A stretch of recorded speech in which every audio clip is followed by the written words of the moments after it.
Oui, Monsieur le Président, ma question s'adresse à Monsieur le Premier ministre. Mardi dernier, un élu d'une ville de ma circonscription en Seine-Saint-Denis, à Bondy, a été agressé dans l'exercice de ses fonctions et s'est vu prescrire 8 jours d'ITT. Malheureusement, cette agression n'est pas la première depuis leur prise de fonction en juin dernier, dans un contexte local tendu, il faut le dire. Les nouveaux élus de Bondy, à qui j'adresse mon soutien plein et entier, sont victimes de nombreux méfaits. Pneus de voitures crevés, jets de projectiles dans les vitres, harcèlement, hyperharcèlement, voitures brûlées, menaces, intimidations, injures publiques. La liste est longue, beaucoup trop longue, et je déplore qu'elle soit non exhaustive. Cette liste, Monsieur le Premier ministre, ne devrait même pas exister. Main courante, plaintes ont été déposées, mais souvent en attente de décision. Car partout en France, nous constatons des violences envers les élus locaux, les agents de service public, policiers, pompiers, agents municipaux. Violences qui se soldent parfois de manière tragique, comme cela fut le cas avec le décès de Jean-Mathieu Michel, maire de Signes. Cette violence est symptomatique d'une société qui va mal, d'une société où le maire, les élus locaux, les agents de service public sont les seuls à porter de tout, en première ligne, face à la montée des mécontentements et des débordements. Cela ne peut plus durer. Les élus locaux sont dévoués et accomplissent leurs fonctions pour une seule mission, l'intérêt général, avec pour seule aspiration d'être au service de leurs habitants. Chaque jour, ils sont sur le terrain, aux côtés de la population, pour les accompagner, pour les aider. Nous en avons assez de ces agissements lâches et indignes. Que comptez-vous enfin faire pour protéger les élus de la République? Quand allez-vous prendre des mesures à la hauteur de la gravité de ces actes injustifiables et ignobles? On ne peut plus attendre un énième texte. Il faut agir aujourd'hui, maintenant et en urgence. Merci, monsieur le député.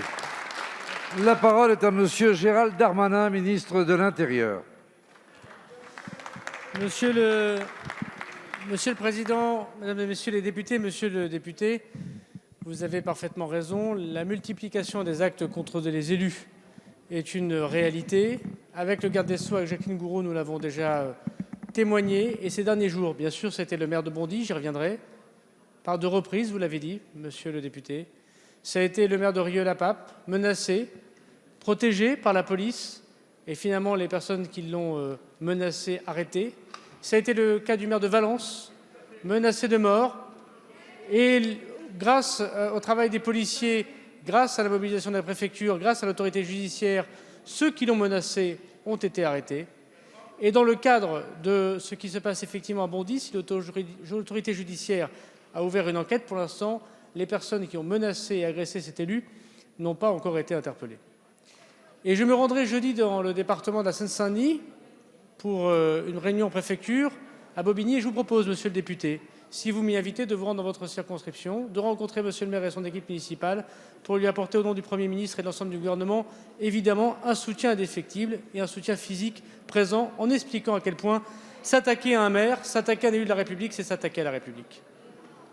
Le deuxième sujet, c'est que, arrivant en responsabilité, monsieur le Premier ministre a demandé des choses extrêmement concrètes que le garde des Sceaux, monsieur le député, Jacqueline Gourault et moi-même avons mis en place. Il ne suffit plus d'attendre des textes, ces textes ont été pris. Et aujourd'hui permet la priorisation de toute enquête qui concerne un élu. La loi que vous évoquez aujourd'hui, la loi séparatisme, permet notamment d'être particulièrement fort vis-à-vis de ceux qui s'en prennent à ceux qui sont dépositaires de l'autorité publique, dont les élus. Et puis, avec la gendarmerie, avec la police nationale, tous les numéros de téléphone des élus, quels que soient leurs milieux ruraux ou urbains et quelle que soit leur couleur politique, bien sûr, sont en priorité dans la réponse de la police et de la gendarmerie. Bien sûr, il y a une question d'autorité, bien sûr, il y a une question de société, mais la République et le gouvernement, quelles que soient les couleurs politiques, est à leur